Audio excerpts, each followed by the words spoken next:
राधे राधे, जय सिया राम। मैं हूँ आपकी अपनी रेणु तिवारी।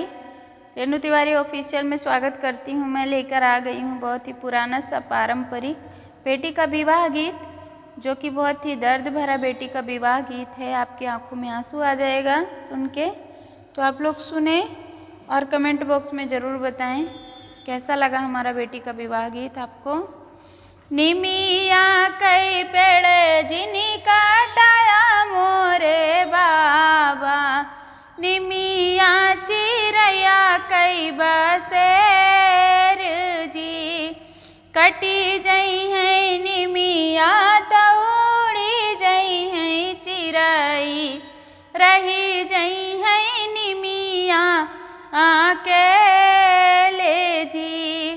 कटी जई है निमिया तौड़ी जई है चिरई, रही जई है निमिया अकेले जी। बेटी गर्भ जीनी बोल्या मोरे बाबा, बेटी पराया धन होई जी। चली जई है बेटी तो सुन हुई है अंगना, रही जई है मैया अकेले जी। चली जई है बेटी तो सुन हुई है अंगना, रही जई है मैया अकेले जी। बेटी गर्भ जीनी बोल्या मोरे बाबा, बेटी पराया धन होई जी।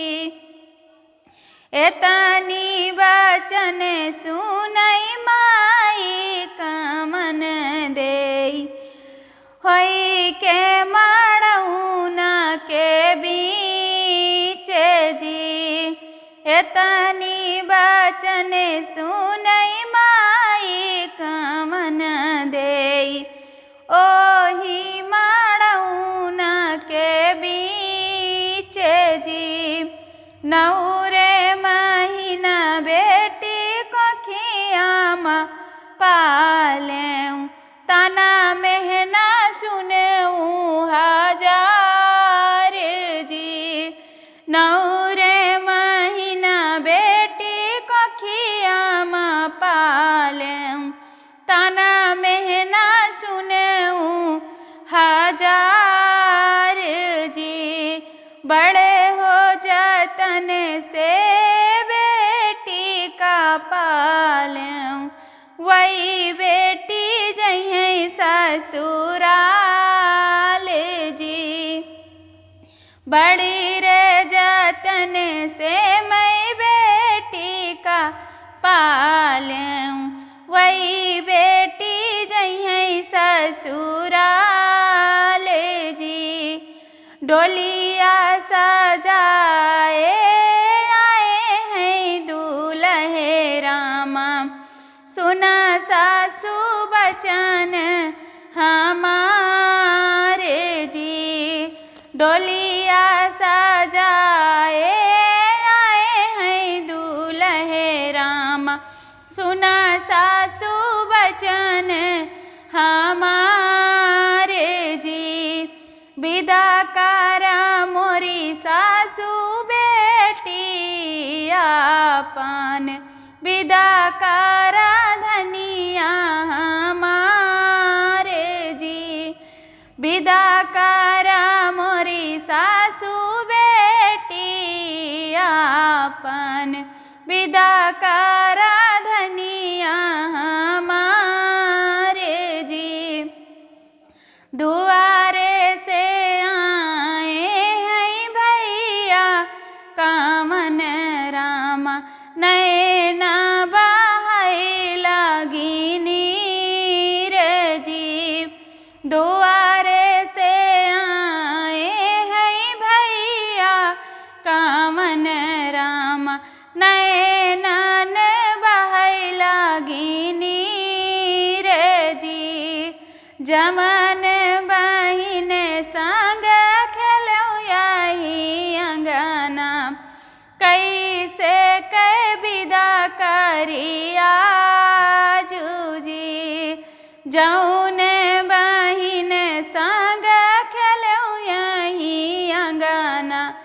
कैसे के विदा करिया जूजी।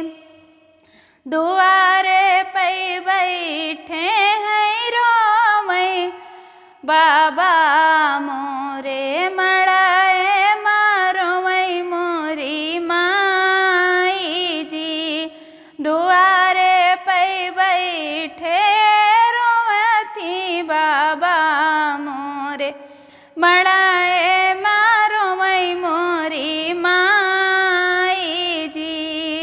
बहिया पकड़ रोमई दुलारू बीरनमा बहिनी चली जो ससुराल जी। बहिया पकड़ रोमई दुलारू बीरनमा बहिनी चली जो परदेस जी। रोई रोई बहिनी बीरन समझामाई सुना भैया राज हमारे जी। रोई रोई बहिनी बीरन समझामाई सुना भैया राज हमारे जी। तू का लिखा है भैया बाबा कै दुलरवा हम का लिखा है दूर देश जी। तू का लिखा है भैया बाबा कै दुलरवा हम का लिखा है दूर देश जी। तू का लिखा है भैया मैया कै कालूना हम का लिखा है विदेश जी। तू का लिखा है भैया मैया कै कालूना हम का तो दूर विदेश जी। कैसा लगा मेरा बेटी का विवाह गीत आप लोग ज़रूर बताइएगा।